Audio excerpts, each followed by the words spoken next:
you are like me, you have a tendency to get annoyed with companies like Apple when they do things like, oh, I don't know, change the connector for your jack so that you have to buy all new ones if you go to the latest iPhone or what have you.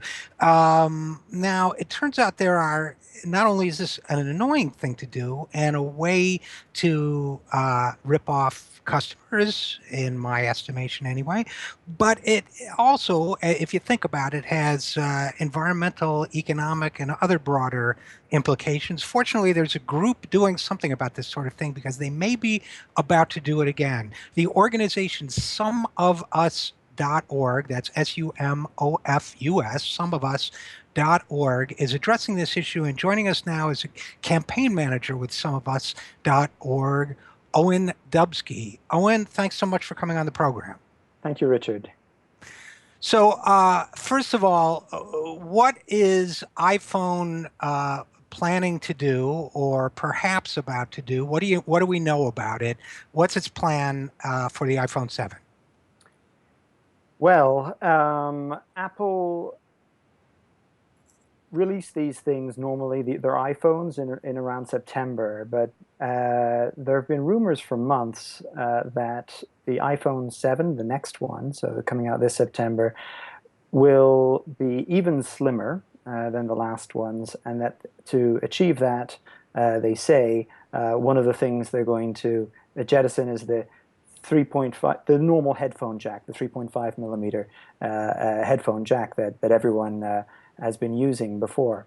And only today, actually, so there have been rumors going on, and they've filed patents for different technology, and they have, as you said, they've been messing around with different sizes of plugs over the years, and they have something they call the lightning connector.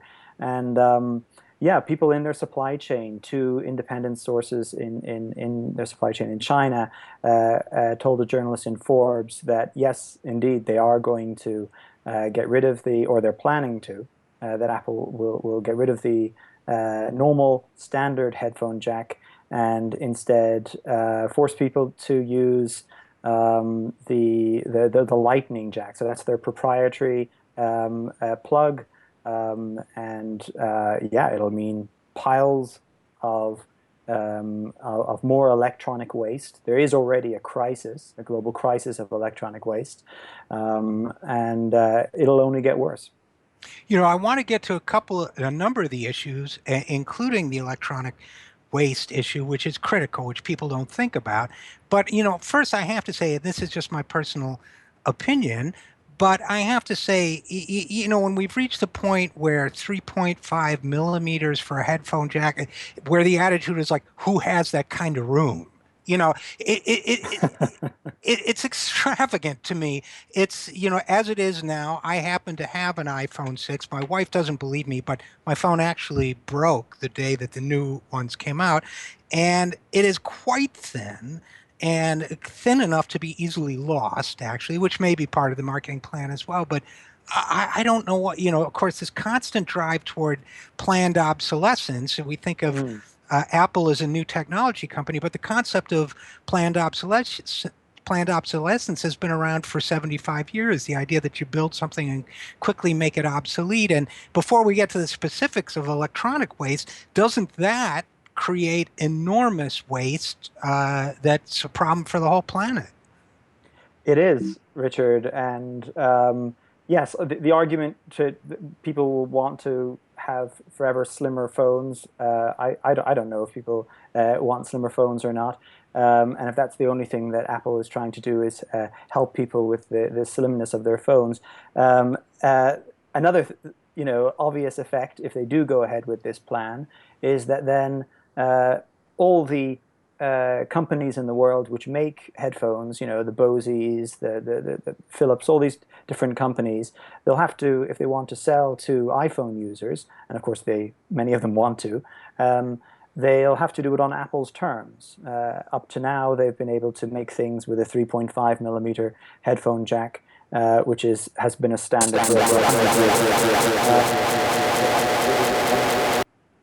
Yeah, they'd have to pay a license fee to Apple, do what Apple says. So It's exactly, you're right. It's a terrible waste for the planet.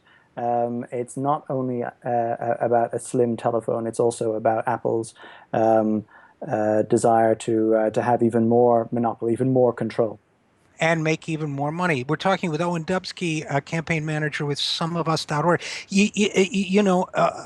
This is first of all, I mean, it's obviously ruthlessly profit seeking. Secondly, and I'm constantly reminding my listeners about this, this is the real digital technology business model: get a huge market share and then use it to bully everybody up and down the supply chain, which if you're Uber means drivers, if you're Apple means suppliers and third party vendors and so on.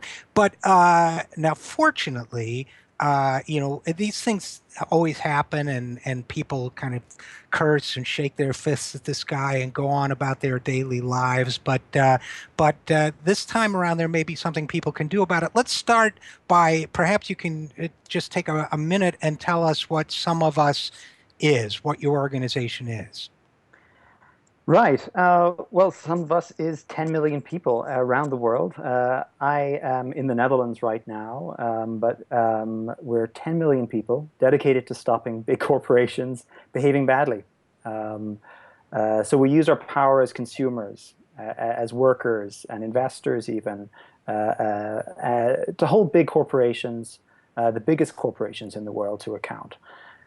You know, the it's barely a day goes by without some fresh corporate scandal hitting the headlines.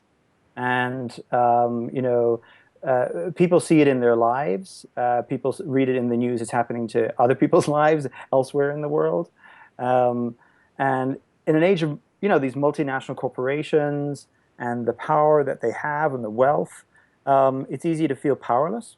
Um, but there's a chink in their armor, and that's these corporations. They actually rely on ordinary people to keep them in Sure. business, as consumers, as employees, and often as investors too, right?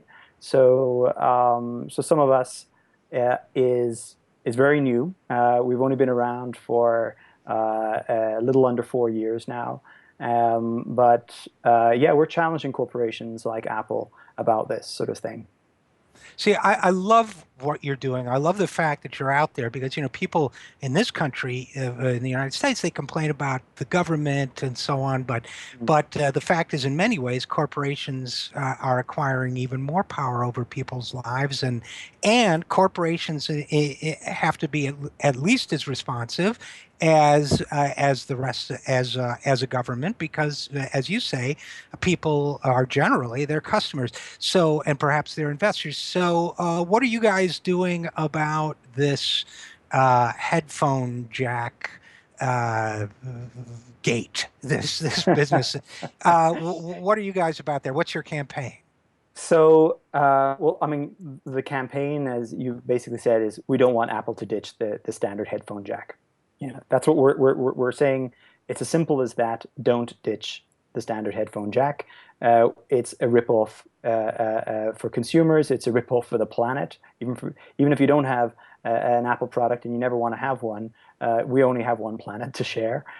So we only the other day launched a petition on our website on someofus.org, as you said, and over 200,000 people have already signed this petition. And Yeah, it's early days yet with this campaign, but as I said, there's many of us, and um, Apple, it is a mega corporation. It is an extremely powerful corporation. But just a couple of years ago, that company, when they were called on to, some Greenpeace did some investigations and found toxic chemicals in the cables they were using, in the glass and other materials, in the plastics, and and the company was, just as filthy as all the other electronics companies as their competitors. But then when millions of people demanded, including Apple consumers, said, "Hey, I paid for I paid for this. I don't want this toxic stuff." Right. The company actually moved. So that says something about people power. And the company, likewise, a couple of years ago, um, was relying on just as filthy energy as all of its competitors, on dirty coal energy and nuclear and so on. And then again, millions of people around the world said, actually, you can do better than that, and we demand that you do better than that. You're filthy rich, Right, and right. now Apple actually, on renewable energy, it's they're a leader in their field. I mean, they could do much better, and they must do much better. But out of IT firms, yeah, they use a lot of renewable energy, and that's thanks to people power. So that gives me hope. And there's a lot of rumors about this, but we have until September. No one will know for Well, sure. now let me ask you though, Owen Dubsky, about that. If their whole phone design for the new phone is predicated on being thinner than 3.5 millimeters, or if in some other way they've gone too far down the production process, is it possible it's just too late? Yes, it may be possible that it's just too late, but we don't know that.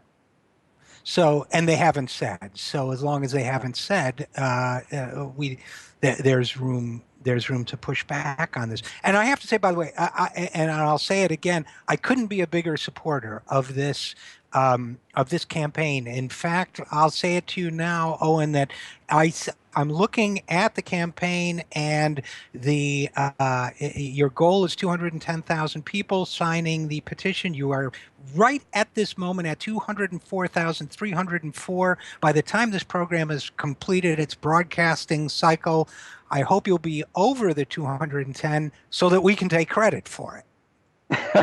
Thanks. Thanks very much, Richard. So where can people go to find out more? Again, because not only about this petition, which I think is super important, because I think if there's even a chance that we can turn them around on this, I think it's really important to do that. First of all, their profit margins are great. They certainly are wealthy enough to reconsider on this. And maybe after that, we can hold their feet to the fire on what they do in their supply chain in China and elsewhere too. But I'm sure you guys have been looking at that as well. But where can people go, A, to find out more about this particular campaign, Apple a headphone jack, and B, more about Some of Us? Well, please visit the website. So it's someofus.com, sorry, excuse me, .org, someofus.org, and sign the petition. And yeah, there's more. You mentioned, the rights abuses in their supply chain. And other problems that they have. We campaign on that too. We are, as individual consumers and or individual workers, it's hard to make a difference. But when we work together, yeah, we can move mountains. So Apple is a mountain. So It the more the absolutely is. merrier. Yeah, and sometimes in this country and elsewhere, people glorify the kind of celebrity culture of the very rich, and they think, Apple's a cool company and all that. You know what I think is cool? People coming together to demand corporate accountability. So Owen Dubsky, thanks for the great work you guys do at Some of Us, and thanks for coming on the program. Thanks very much, Richard.